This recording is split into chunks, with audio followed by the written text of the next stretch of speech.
جس طرح پبلک نکلی اور اس چیز کے اوپر جو کہ ہر مسلمان کو تکلیف دیتی ہے کہ قرآن کی جو بے حرمتی کی گئی سویڈن کے اندر اور آزادی رائے کے آڑ لے کے اس کے پیچھے چھپ کے کی گئی، تو مجھے بڑی خوشی ہوئی کہ ایک زندہ قوم کی طرح اور اپنے کارکنوں کو میں خاص طور پہ کہنا چاہتا ہوں کہ زندہ قومیں نکلتی ہیں حق سچ کے لیے اور انصاف کے لیے۔ میں رجسٹری میں بیٹھا ہوا تھا تو جس طرح مجھے اغوا کیا گیا کمانڈو ایکشن میں،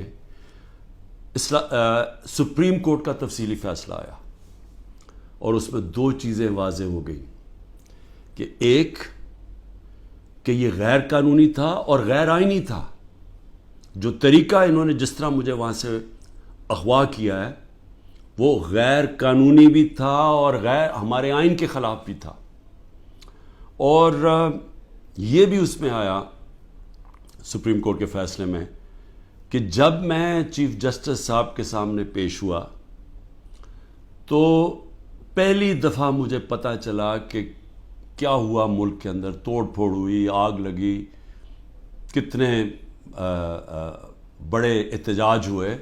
مجھے تو کوئی اندازہ ہی نہیں تھا کیونکہ مجھے تو انہوں نے نظر بند کیا ہوا تھا۔ تو میرا سب سے پہلا سوال یہ کہ اس کا کون ذمہ دار ہے؟ کیا انٹیریئر منسٹری ذمہ داری اٹھائے گی اس کی؟ کوئی اس کو ذمہ دار ٹھہرائے گا؟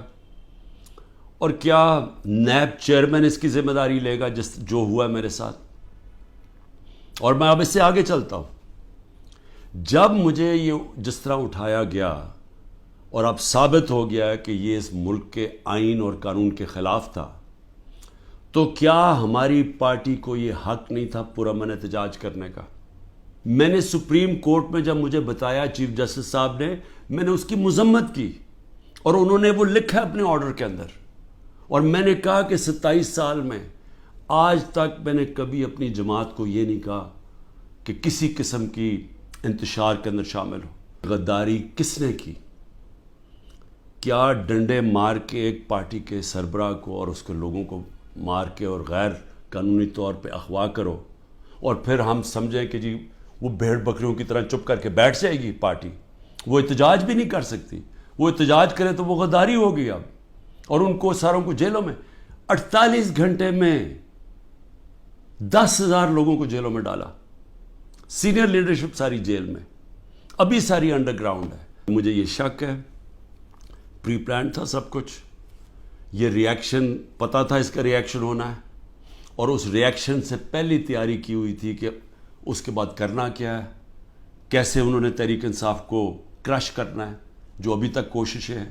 ابھی تک کیوں نہیں انڈیپینڈنٹ انویسٹیگیشن ہوئی کہ جو یہ کور کمانڈر کا گھر جلایا گیا ہے اس کے پیچھے کون تھا؟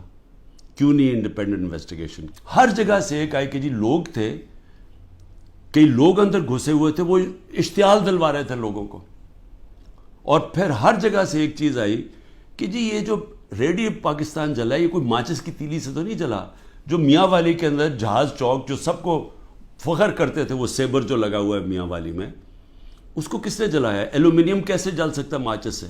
کوئی پلان ہی تھا نا۔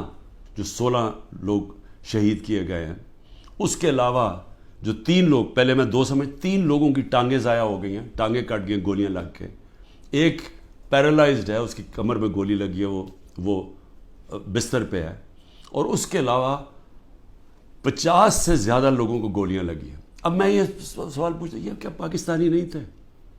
یہ انسان تھے نا، تو انسانوں کے تو حقوق ہوتے ہیں۔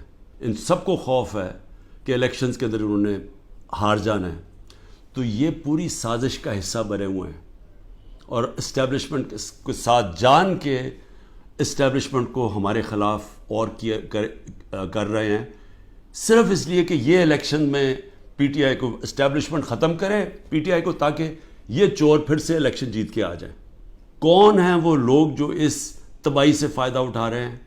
وہ میں آپ کو یقین دلاتا ہوں کہ وہ پاکستان کی اکثریت نہیں ہے، یہ تھوڑے سے لوگ ہیں جو قبضہ کر کے بیٹھے ہوئے ہیں وسائل پہ، جو قانون کے اوپر بیٹھے ہوئے ہیں، اور وہ صرف اور صرف چاہتے ہیں کہ ہمارا یہ جو قبضہ یہ برقرار رہے۔